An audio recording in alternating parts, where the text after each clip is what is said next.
Bora lá? Vamos conversar um pouquinho? Abra sua Bíblia comigo em Mateus, capítulo 13, versículo 3. Mateus, capítulo 13, versículo 3. Diz assim: o semeador saiu a semear. Pronto. Leia comigo, bem forte, vamos lá. 1, 2, 3 e...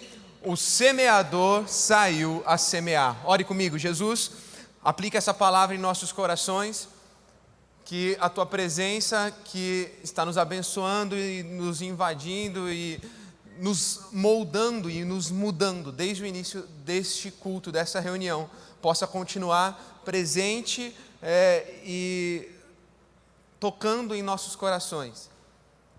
Que a Sua palavra se revele a nós, que o Teu nome venha a ser glorificado nessa noite. É assim que oramos, em nome de Jesus. Amém.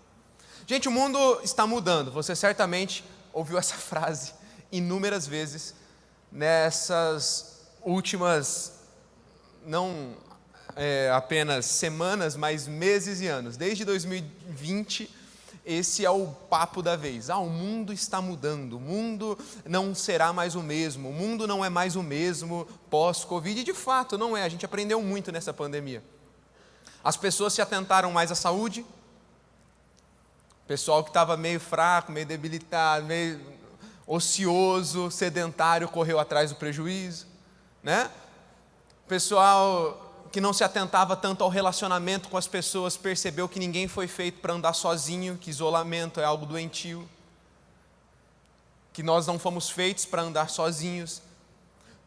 O pessoal começou a entender que a estabilidade plena é uma ilusão e não existe. Até aqueles que tinham mais recursos, mais dinheiro, começaram a perceber que uma pandemia pode acabar com o teu patrimônio de uma hora para outra, e o pessoal começou a aprender a economizar mais, a guardar mais dinheiro, a poupar dinheiro, a, de alguma forma, ser mais equilibrado dentro das suas finanças. De fato, toda crise, ela gera oportunidades para mudança, e não foi diferente agora, nessa pandemia que enfrentamos há poucos anos atrás. De fato, ela nos acelerou como sociedade em muitas coisas e nos fez nos atentar a coisas que talvez tínhamos deixado de lado. E muitas mudanças, muitos novos desafios surgiram. Agora, a grande pergunta que fica para nós é como acompanhar essas mudanças de um mundo dinâmico, se muitas vezes não conseguimos mudar a nossa própria vida. Algumas perguntas que surgem como que eu vou me adaptar a um mundo de novidades, a um mundo dinâmico, se a minha vida não consegue ser dinâmica? Algo de errado não está certo. Talvez você já se pegou em crise, vendo todo mundo à sua volta mudar, crescer, evoluir, adquirir novos hábitos, desenvolver. Você fala assim, eu estou parado. O Joãozinho está voando, está em novos desafios, ele se acelerou nesses 2 anos de Covid, o cara cresceu mais, e eu estou aqui penando com as mesmas matérias na faculdade, com as mesmas lutas, com as mesmas crises existenciais, com as mesmas crises emocionais, espirituais, e eu não consigo dar o próximo passo. Talvez essa seja a sua luta, talvez esse seja o seu pensamento. E a grande verdade é que, para mudar, você precisa entender o poder de viver as mesmas coisas. A gente já falou muito sobre isso aqui. Parece antagônico, parece um paradoxo, mas enquanto você não aprender a viver o mesmo, enquanto você não aprender a bênção da disciplina, enquanto você não encontrar a liberdade que é encontrada na disciplina e aprender que existe um poder de fazer as mesmas coisas, você não está apto para ir para o próximo nível. Talvez é por isso que todo mundo à tua volta já passou de nível e você está preso na mesma etapa e está em crise por conta disso. Porque você ainda não entendeu as delícias e a bênção de fazer as mesmas coisas e de encontrar uma liberdade através de disciplinas espirituais, físicas, emocionais, que vão te levar a outro patamar de vida. Porque a própria palavra de Deus vai falar assim, olha, se alegrem pelo motivo de vocês passarem por provações. Porque a prova da vossa fé produz o que, gente? Perseverança. E a perseverança, uma vez aprovada, gera em nós maturidade. Agora, pense comigo, se depois a palavra de Deus também, isso aí que eu acabei de citar para você é Tiago. Ok? Aí depois você vai para Gálatas e você vai ver Paulo dando uma instrução aos crentes da Galácia, dizendo o seguinte: olha, se você pensar num menino, num filho, que ainda é menor de idade, ele nada difere de um escravo. Mesmo que tudo que o pai tem é dele, ele não está pronto para receber, porque ele não está maduro. Se você unir esses textos e entender que a prova da nossa fé gera perseverança, e a perseverança nos leva à maturidade, e a maturidade nos leva a acessar coisas que ainda não estamos prontos para acessar, a resposta está muito simples. Talvez a gente não mudou de nível, porque a gente não entendeu e não aprendeu a fazer as mesmas coisas do jeito certo, não entendemos a bênção do poder do mesmo, a bênção da disciplina. Logo, não enfrentamos as lutas da nossa estação atual, não aprendemos com as lutas da nossa estação atual, não perseveramos nas lutas e nos desafios da estação atual. Logo, então, agora, se não perseveramos, não temos maturidade. Se não temos maturidade, não podemos ir para o próximo nível. Faz sentido o que eu estou falando aqui? Se você não entender a liberdade que existe dentro da disciplina, você não está pronto para viver o novo. Talvez é por isso que você está no mesmo lugar desde muito tempo. Encontrar disciplina é encontrar liberdade para acompanhar as mudanças de um mundo dinâmico. E qual que é o desafio de tudo isso? Óbvio, já falei aqui nas entrelinhas, ser constante. E Mateus 13:3 fala que o semeador saiu a semear. Gente, qual que é o trabalho de um semeador? Semear. Jogar futebol uma vez por mês não te faz o Neymar. Cozinhar de forma amadora em casa, uma vez por semana, para economizar no rolê, não te faz um Masterchef. Você precisa de constância em hábitos, constância em algumas ações específicas, para que você se torne especialista naquilo e possa então agora desenvolver novas habilidades através daquilo que você já faz. E assim como jogar bola uma vez por mês junto com a galera não te faz um jogador de futebol, muito menos um jogador de alto nível, eu quero propor para você que os desafios que Deus tem te dado a fazer, inclusive no âmbito espiritual, como as disciplinas espirituais de oração, leitura da palavra, jejum, semear, ser generoso nas tuas ofertas, fazer isso uma vez por ano, fazer isso de forma esporádica, fazer isso quando você lembra de fazer, não te torna alguém bem-sucedido dentro do reino de Deus, não te torna você alguém bem disciplinado e pronto para o novo, e pronto para as mudanças do mundo. E agora, indo mais de uma forma prática para a tua vida, leve então essa mesma questão para o teu físico, para a tua alma e emoções, e você vai entender que você não está pronto para as novas coisas, para as mudanças, para assim como as pessoas que talvez estão à tua volta desenvolvendo e avançando, você não está pronto para avançar se você ainda não desenvolveu uma prática constante de fazer aquilo que Deus colocou nas tuas mãos para fazer hoje. Por vezes estamos ansiosos: Deus, o que o Senhor tem para mim? Qual que é o meu propósito? Qual que é o meu chamado? Eu não vou entrar muito nisso, que a gente já falou há pouco tempo, sobre o chamado global, aquilo que Deus já nos deu como filhos e filhas de Deus para fazer, pensar no todo, pensar no corpo e não só no meu chamado, no meu propósito, mas, enfim, aquilo que Deus já te deu para fazer, o que você está fazendo com isso? As sementes que Deus já te deu em mão para semear, para lançar em terra, o que você está fazendo com isso? Talvez você olhe para o teu irmão e fale assim: ele pode semear, ele pode dar uma oferta mais extravagante, afinal, ele está sendo promovido no emprego, ele conseguiu crescer, ele conseguiu sair da faculdade e já ingressar no mercado de trabalho, ele passou no concurso que eu queria, a empresa dele começou a desenvolver, dá certo, ok, mas ele tinha sementes que foram lançadas em terra e que agora estão germinando. E eu te pergunto: cadê as sementes que Deus te deu? Antes de você olhar para a colheita do outro, comece a olhar para as sementes que o próprio Deus já te deu, o que você está fazendo com elas. Porque você também pode colher. Afinal, a palavra de Deus vai dizer em Gálatas capítulo 6, que aquilo que o homem plantar, isso ele também vai colher. Ele fala: se não desanimar. A grande questão é que quem não desanima e persevera no ato de semear, no ato de plantar, certamente vai colher. Se você não planta regularmente no presente, não colherá regularmente no futuro. Se o ato de semear na tua vida, e quando eu falo de semear, não estou falando só de recursos financeiros, eu estou falando de semear novas novas oportunidades, eu estou falando de semear novos hábitos, eu estou falando de semear amor, de semear perdão, de semear tudo aquilo que são princípios e valores do reino que vão reger nossa vida a uma vida de prosperidade e abundância, não apenas na igreja, num templo como esse, mas em tudo aquilo que nós fazemos, em tudo aquilo que nos movemos. Mas se você não tem um hábito regular de plantar no seu futuro, você não vai colher para o teu futuro. Eu ouvi uma história uma vez de um homem que chegou para o pastor e falou assim: pastor, eu tenho uma pegadinha para você, porque eu acho que agora tudo que você está pregando cai por terra. Ele fala: pastor, olha, quando eu estava na igreja, eu já não estou mais, eu já não estou firme, eu já não estou mergulhado como estive um dia, mas quando eu estava indo nas vigílias, indo nos cultos, orando, buscando, fazendo tudo que o senhor falava que a palavra de Deus mandava eu fazer, nada acontecia na minha vida. Minha vida profissional estava travada e quanto mais eu ajudava, quanto mais eu servia, quanto mais eu me envolvia na igreja, mais dúvidas eu tinha sobre o meu futuro, mais tudo parecia incerto, tudo parecia obscuro e nada dava certo.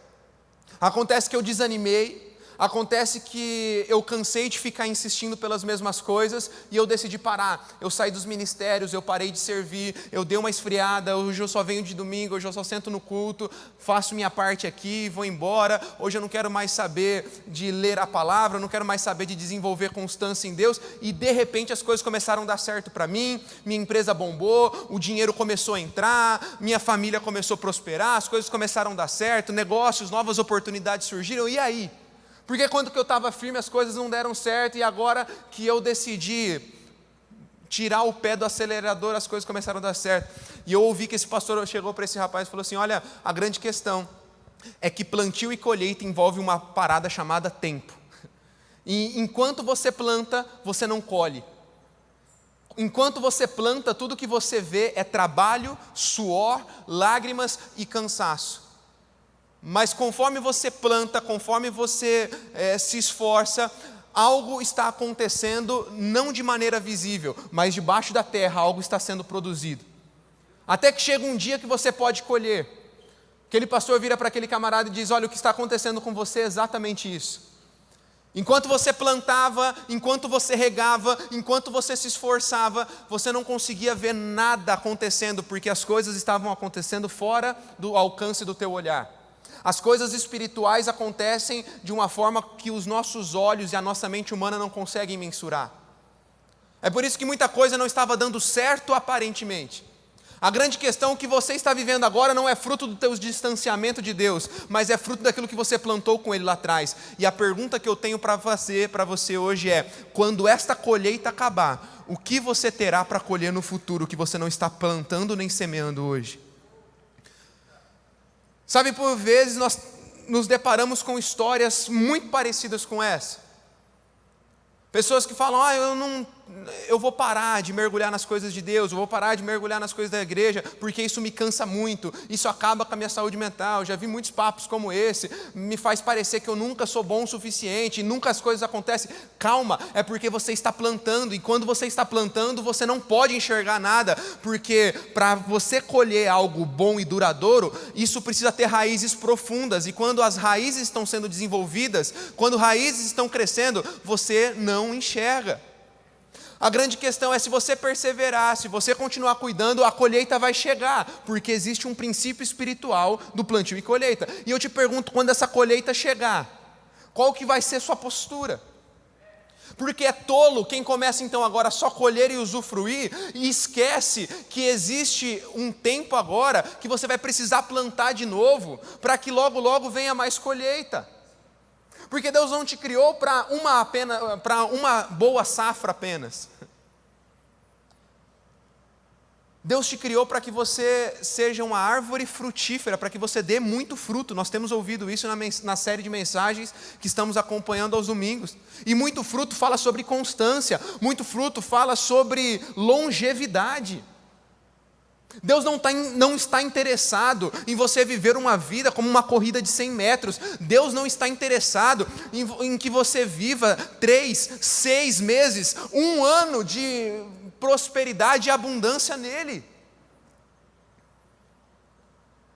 A grande questão é que mesmo que as coisas estiverem tudo bem, mesmo que as coisas estejam dando certo, possivelmente tudo que está dando certo na tua vida não é uma colheita daquilo que você está fazendo hoje, mas daquilo que você já fez um dia. E eu te pergunto, qual vai ser a tua próxima colheita? O Senhor está nos chamando como uma geração bíblica e constante, que viva para dar muito fruto, e frutos que permaneçam. Se você quer mudar a sua vida e acompanhar as mudanças que Deus está fazendo ao decorrer da história, é primordial que você viva os princípios do reino. 2 Tessalonicenses, capítulo 3, versículo 5 diz: o Senhor dirige os vossos corações ao amor de Deus e na constância de Cristo. Você pode ler comigo esse versículo? Leia comigo. O Senhor dirija os vossos corações ao amor de Deus e na constância de Cristo. Cristo foi constante em tudo que Ele fez. Cristo, mesmo que Ele não via ainda os frutos, mesmo que Cristo não conseguia, aos olhos humanos, encontrar e enxergar o fruto do penoso trabalho dele, que era eu e você hoje, numa igreja como essa, louvando e adorando ao nome dele, ele não parou, ele foi para a cruz, ele foi até as últimas consequências, ele morreu em nosso lugar, para que tivéssemos vida. E a palavra vai apontar profeticamente em fé, dizendo: e ele verá o fruto do seu penoso trabalho e se alegrará. Cristo se alegra hoje, através da tua vida, por um sacrifício que Ele não deixou de fazer, mesmo que os olhos dele ainda não vissem a recompensa. Servir a Deus vai cansar, não é romântico. Trabalhar em ministérios, se doar a uma igreja local como essa, disciplinas espirituais, jejum, oração, leitura da palavra, ofertar em fé, são coisas que em algum momento da nossa caminhada cristã vão nos cansar, sim. Mas a grande questão é que Jesus nos deu o maior exemplo de que a constância gera frutos que vão nos alegrar no final do processo, mas o fruto é a última parte. Quando existe uma rotina de encontros e reencontros com Deus, a experiência extraordinária vai aparecer, o de repente de Deus vai surgir. A única surpresa vai ser quando? A vida de Daniel, por exemplo, é um exemplo disso. O jovem Daniel, que se encontrava com Deus 3 vezes ao dia, e todos os dias ele fazia aquilo, e quando situações apareceram na frente dele, situações difíceis o cercaram, ele sabia como agir, ele viu a mão de Deus, porque ele tinha um depósito guardado. Quando ele precisou do favor de Deus na sua vida, as coisas aconteceram. Quando ele precisava de um milagre, quando ele precisava que aquilo brotasse, brotou, porque ele tinha um depósito de sementes que estavam lançadas em terra e na hora certa germinaram. Precisamos entender que talvez somos péssimos no assunto disciplina, porque associamos fortemente essa palavra à punição. Mas a verdade é que disciplina é sinônimo de liberdade. A gente precisa ressignificar essa palavra disciplina, porque disciplina é liberdade. Você precisa amar a disciplina. Ame os detalhes da sua rotina, porque o pastor Douglas Gonçalves, ele diz que na disciplina você é liberto do maior carrasco de todos, você mesmo. A disciplina, ela vai ser a ponte que vai te levar àquilo que você é hoje, a quem você quer se tornar um dia. Já disse alguém que quem quer dar um jeito e quem não quer, arruma uma desculpa. A chave de tudo isso, a chave para que possamos ser constantes, disciplinados, física, emocional e espiritualmente, é tirar os olhos do prazer momentâneo e focar nos resultados futuros. 2 Coríntios, capítulo 4, versículo 16 a 18, esse verso não tem no telão, eu quero ler com você. Preste atenção, diz assim: por isso não desanimamos. Embora exteriormente estejamos a nos desgastar, interiormente estamos sendo renovados dia após dia. Pois os nossos sofrimentos, leves e momentâneos, estão produzindo para nós uma glória eterna que pesa mais que todos eles. Assim, fixamos os olhos não naquilo que se vê, mas no que não se vê. Pois o que se vê é transitório e o que não se vê é eterno. Gente, se o renovo é interior, é imprescindível adicionar as disciplinas naturais da nossa alma e corpo, as disciplinas espirituais que vão edificar o nosso espírito. Porque 2 Coríntios capítulo 4, verso 16 a 18, o apóstolo Paulo está sendo bem realista conosco. Ele está falando que nós vamos nos cansar. Ele está falando que o nosso corpo vai se desgastar. Quando você entrar em uma disciplina ou em um processo de disciplina para melhorar o teu físico, para melhorar a tua saúde, existirão dias que o teu corpo vai cansar, que você vai falar, não, hoje eu não queria fazer nada. Quando você entrar em um processo de disciplina e de constância em cuidar da tua saúde mental, vai ter dia que você vai falar, não, hoje eu não quero cuidar disso, hoje eu não quero resolver isso, hoje eu não quero conversar com ninguém, hoje eu não quero me abrir com ninguém, hoje eu quero curtir a minha voz, ficar no meu cantinho quietinho, sozinho, e eu quero hoje me afogar aqui na minha sofrência. Quando você começar a se disciplinar espiritualmente, também existirão dias que você não vai querer abrir a palavra de Deus, ler a palavra de Deus, orar, buscar, jejuar. Todo tipo de disciplina, seja ela física, emocional, espiritual, em algum momento vai nos cansar, e o próprio Paulo fala que é o nosso corpo que se desgasta. É o nosso corpo que se desgasta porque nós somos carne, e a nossa carne não está preparada para viver tudo aquilo que Deus tem para nós, porque o que Deus tem para nós, a vida abundante que Ele tem para nós, o nosso corpo mortal, a nossa mente humana não é capaz de digerir tudo isso. Em algum momento nós vamos querer chutar o balde, em algum momento nós vamos querer falar, não, para mim basta, porque eu cansei. E aí o que Paulo vai falar? Por mais que isso esteja acontecendo, onde que é o teu refúgio? Paulo está falando, onde que você tem que se renovar? Você não vai conseguir mudar a tua mente, você não vai conseguir tampouco mudar o teu físico. Porque quando eles falarem não quero, muitas vezes você não vai ter forças humanas suficientes para se posicionar e falar eu vou fazer. E aí Paulo vai falar onde que está o segredo? No espírito. Porque se o teu corpo está cansando, versículo 16, Paulo ele fala, interiormente, fala comigo, interior, estamos sendo renovados dia a dia. O que Paulo está falando? Que se você não colocar Deus nessa equação, você nunca vai ser disciplinado emocionalmente. Se você não colocar Deus nessa equação, você nunca vai ser disciplinado fisicamente. Você pode ouvir ótimos profissionais, e nós cremos nisso, você conhece a nossa postura como igreja, como liderança, você pode procurar muita ajuda profissional, isso é muito importante, você tem que fazer, você pode ouvir muitas mensagens, muitos vídeos, e ler muitas coisas de autoajuda, ressignificar tua mente em tantas coisas, isso é excelente, faça, mas se você não colocar Deus na equação, nós não temos força nem capacidade necessária no nosso corpo e na nossa alma para vivermos a liberdade verdadeira através de uma boa disciplina. Porque Cristo é o nosso maior exemplo, e eu acabei de citar que Ele foi aquele que deu o maior exemplo de que a disciplina e a constância gera frutos que nos alegram no futuro. E aí o Paulo ainda diz assim, qual que é o segredo para a gente ser renovado interiormente? A gente fixa os olhos, não naquilo que se vê, mas no que não se vê. Você não fixa os olhos na recompensa imediata, mas na recompensa eterna. Você fixa os olhos aonde você quer chegar, você fixa os olhos dentro ou adiante aos sonhos que o Senhor está colocando no seu coração. Se o renovo é interior, Deus precisa estar na nossa disciplina. Sabe, e para fechar, o pessoal do louvor pode entrar.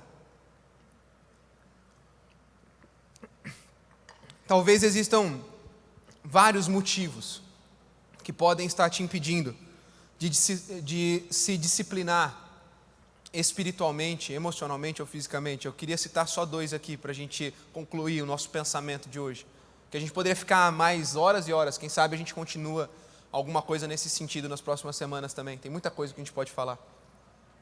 Mas a primeira coisa que eu vejo é que talvez nos falta amor, principalmente para as disciplinas espirituais. Deuteronômio 6:5 diz, ama o Senhor, o seu Deus, de todo o coração, toda a sua alma, todas as suas forças. Se uma pessoa que você admira muito,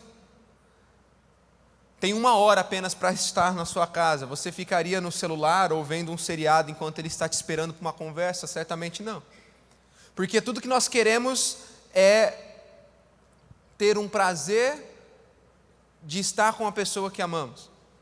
Aplique essa mesma situação para a tua vida com Deus, para a tua vida de disciplinas espirituais, físicas e emocionais que precisam ter Deus dentro delas. Não chamamos Deus para esse momento, não chamamos Deus para essa equação, porque talvez não entendemos o mandamento máximo e superior de amar a Deus acima de todas as coisas. Mas eu amo a Deus.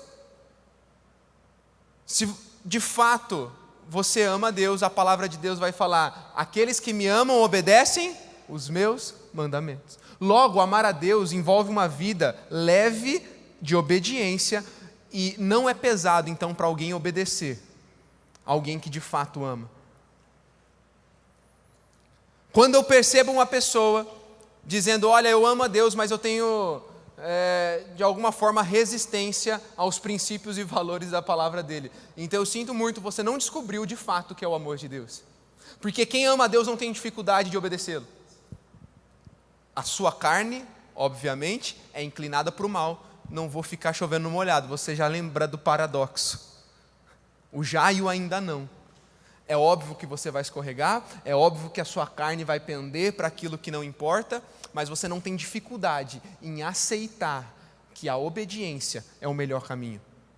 Você não tem dificuldade em aceitar que a obediência a alguns atos que precisam ser constantes e contínuos na nossa vida é o melhor para nós. Então, inclusive, quando alguém usado pelo Senhor, algum líder, pai, mãe, alguma autoridade sobre a tua vida, de alguma forma, começar então também te atentar, chamar a sua atenção para que você seja mais disciplinado em alguma área da sua vida, isso não vai ser um peso, isso não vai ser uma tortura, porque você ama ao Senhor, então você agora não tem dificuldade com a obediência às instruções dele, e é por isso que você quer viver a vida abundante que ele tem para você. Mas não só falta de amor, mas como falta de fé, porque a fé é a certeza daquilo que esperamos, e a prova das coisas que não vemos. E se você espera algo, e você sabe que de fato isso vai chegar, você não deveria ter então agora dificuldade em se concentrar na sua missão e focar naquele alvo. Você está pronto para fazer algo, e alguém diz que se você não fizer, de fato você vai ganhar R$1 milhão, você faria? Não, porque ainda mais se aquela pessoa tem credibilidade com você. Deus tem credibilidade no teu coração? Você confia na palavra de um bom pai, que diferente de autoridades e líderes terrenos, não mente, não volta atrás na sua palavra? Então, se ele diz que disciplinas espirituais vão te ajudar e te fortalecer a uma vida disciplinada que vai te fazer encontrar uma liberdade, que vai te fazer passar de nível, então acredite que isso pode acontecer na sua vida. Acredite que você consegue. Se o próprio Deus diz, através do apóstolo Paulo que acabamos de ler, que mesmo que o nosso exterior esteja a se desgastar, no interior Ele pode nos renovar, então acredite nessa palavra, tome posse dessas promessas e avance. Você pode, porque no Senhor você é mais que vencedor. Você pode, porque Ele tem infinitamente mais daquilo que pedimos ou pensamos. Você pode, porque tudo podemos naquele que nos fortalece. Você pode, não porque você é bom. Você pode, não porque há algo de legalzinho em você. Eu e você podemos, porque existem promessas e palavras de Deus sobre a nossa vida. E se nós aplicarmos então fé sobre essas palavras, nós andaremos em constância. Porque o nosso foco não está no agora, nosso foco está naquilo que Ele está liberando para nós no nosso futuro. Aplique isso à tua vida com Deus. Se você crê nas palavras e promessas de Deus, saiba que o próprio Deus diz que a melhor coisa para a vida de um cristão, de um filho e filha de Deus, é buscar a liberdade através da constância e da disciplina. Hebreus capítulo 13, eu quero encerrar com esse texto. Abra comigo aí, porque esse também não tem. Hebreus capítulo 13, versículo 15.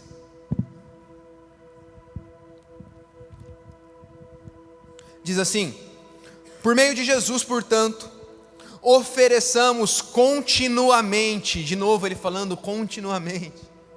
Não é uma vez na vida, não é só de sábado aqui no Alive Livre, não é só de domingo. Ele fala: ofereçamos continuamente a Deus um sacrifício de louvor, que é fruto de lábios que confessam o seu nome.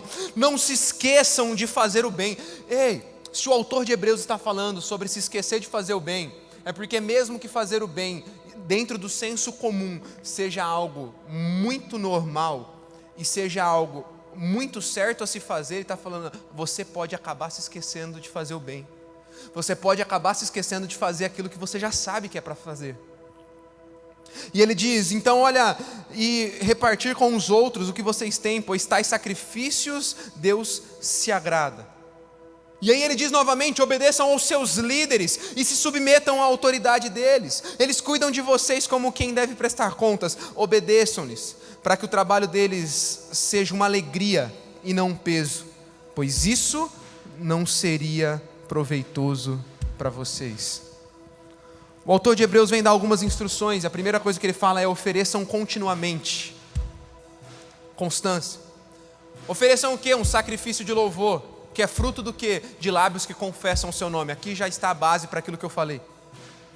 Se você ama, você obedece, isso não é uma dificuldade. Porque um louvor contínuo, uma vida de adoração contínua é fruto, e fruto é algo natural. Uma árvore de maçãs, ela não se força a produzir maçãs. Naturalmente, alguém que confessa de fato o nome de Jesus, produz fruto contínuo de adoração. E ele fala: olha, e ele continua falando: não se esqueça de fazer o bem. Aquilo que você já sabe que tem que ser feito, faça. Porque a própria palavra de Deus vai falar depois que quem sabe fazer o bem e não faz, comete pecado. A gente já sabe o que é para fazer. O grande problema na nossa vida de disciplina não é não saber o que fazer. A gente sabe o que é para fazer. E ele fala: não se esqueça de fazer. Não se esqueça. Eu não preciso vir aqui e falar para você, para você se disciplinar, para você mudar a tua vida física, emocional, espiritual, você tem que fazer isso. Você sabe o que fazer, porque você já se disciplinou um dia.